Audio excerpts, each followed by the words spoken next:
অন্তর্বর্তী সরকারের প্রধান ডক্টর মোহাম্মদ ইউনূসের পদত্যাগের বিষয়টি এখন টক অব দ্য কান্ট্রি।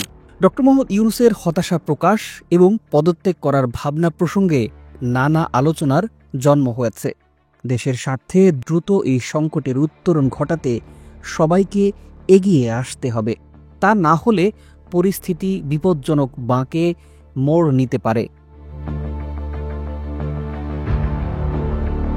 বিশ্লেষকদের মতে জুলাই গণ অভ্যুত্থানের পক্ষের দলগুলোর সমর্থনে অন্তর্বর্তী সরকার গঠিত হয়েছে।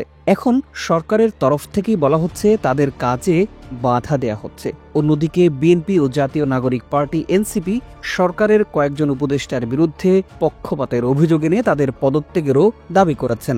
এমন পরিস্থিতিতে বৃহস্পতিবার অন্তর্বর্তী সরকারের উপদেষ্টা ডক্টর মোহাম্মদ ইউনূসের পদত্যাগের আলোচনা প্রকাশ্যে আসে।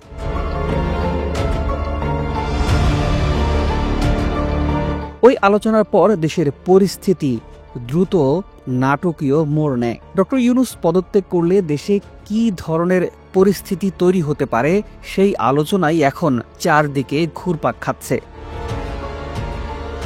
দর্শক, বিষয়টি নিয়ে বিশিষ্ট অর্থনীতিবিদ ও রাজনীতি বিশ্লেষক অধ্যাপক ডক্টর মাহবুবুল্লাহ বলেছেন, এই মুহূর্তে প্রধান উপদেষ্টা পদত্যাগ করলে তা দেশের জন্য ভয়ঙ্কর সমস্যার সৃষ্টি করবে।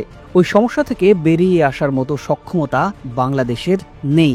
তিনি বলেছেন, দেশে এই অনৈক্যের পেছনে পরিকল্পিতভাবে কলকাঠি নাড়ছে আমাদের প্রতিবেশী রাষ্ট্র ভারতীয় আধিপত্যবাদ।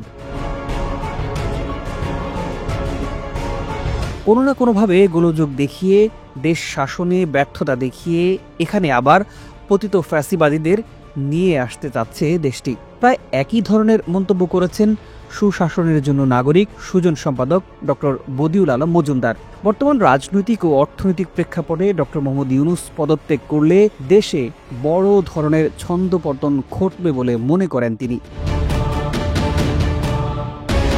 এছাড়া দেশ একটি অকার্যকর রাষ্ট্রে পরিণত হবে উল্লেখ করে তিনি বলেছেন, এর ফল হবে এতটাই ভয়াবহ যে আমরা এবং আমাদের পরের প্রজন্মকে মাসুল গুনতে হবে।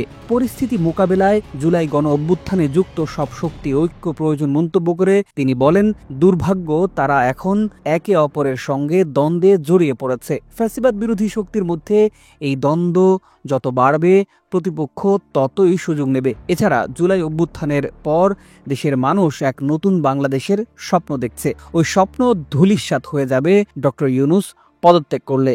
দেশের ভবিষ্যৎ চিন্তা করে সবাইকে প্রজ্ঞা ও সাহসিকতার সাথে সঠিক সিদ্ধান্ত নেয়ার আহ্বান জানিয়েছেন তিনি।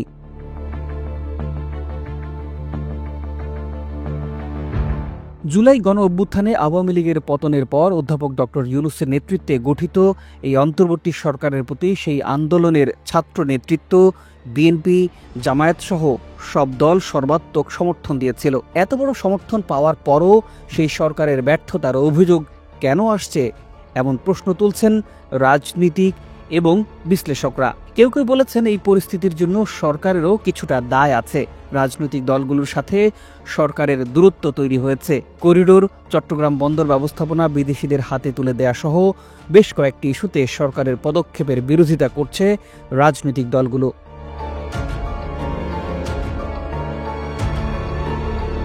এসব বিষয় নিয়ে সরকারের সাথে দলগুলোর দূরত্ব কমানো জরুরি। বিশ্লেষকরা বলছেন, চলমান রাজনৈতিক সংকট নিরসনে ফ্যাসিবাদ বিরোধী রাজনৈতিক দলগুলোর ঐক্য বেশ জরুরি। পরিস্থিতি উত্তরণে সরকার ও রাজনৈতিক দলকে এগিয়ে আসতে হবে। যেসব রাজনৈতিক দলের জনভিত্তি আছে তাদের সাথে গুরুত্বপূর্ণ বিষয়ে পরামর্শ করে দেশ চালাতে হবে। একই সাথে সরকারের ক্ষমতার কাঠামোয় পরিবর্তন আনা জরুরি। ফ্যাসিবাদের বিরুদ্ধে সোচ্চার ছিলেন এমন ব্যক্তিদের সেখানে বসানো দরকার।